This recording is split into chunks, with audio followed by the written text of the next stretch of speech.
એક ભાઈ મને પ્રશ્ન કરતો હતો, મને કે બાપુ 12 સ્કંદ ભગવાન વેદ વ્યાસે લખ્યા હતો, પદ્મપુરાણ અંતર્ગત મહાત્મય કેમ લખ્યું? આ ગ્રંથની અંદર સમાહિત કરી દીધું હતો. ત્યારે એને મેં કીધું, ભલા માણસ, ભાગવત ગ્રંથ એટલો બૃહદ ગ્રંથ છે, એટલો દિવ્ય ગ્રંથ છે,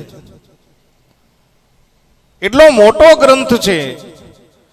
તમને સમજાય એવી ભાષામાં વાત કરું તો મોટો માણસ કોઈ દી એના વખાણ કરે? મને સમજાવો. મોટો માણસ જે હોય એ પોતાની પ્રશંસા કદાપી ન કરે.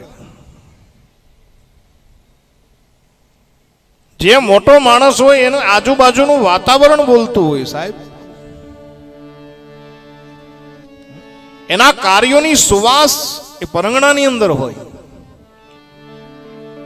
બડો બડાઈ ના કરે, બડો ન બોલે બોલે, બડો બડાઈ ના કરે, બડો ન બોલે બોલ. કવિ ઉદાહરણ આપતા કહે છે, શું કીધું? કે હીરા મુખ સે ના કહે કે લાખ હમારા.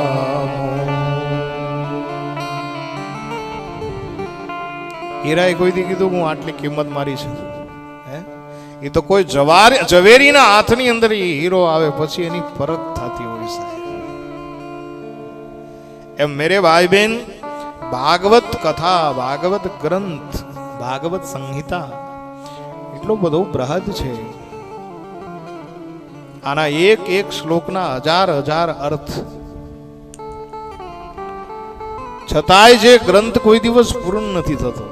હું ઘણી વાર કહું, આ જગતની અંદર 2 જ ગ્રંથ મારી દ્રષ્ટિએ, બીજા અન્ય ગ્રંથો હશે, પણ મારી જવાબદારી સાથે હું કહું તો એક છે શ્રીમદ ભાગવત અને એક છે રામાયણ.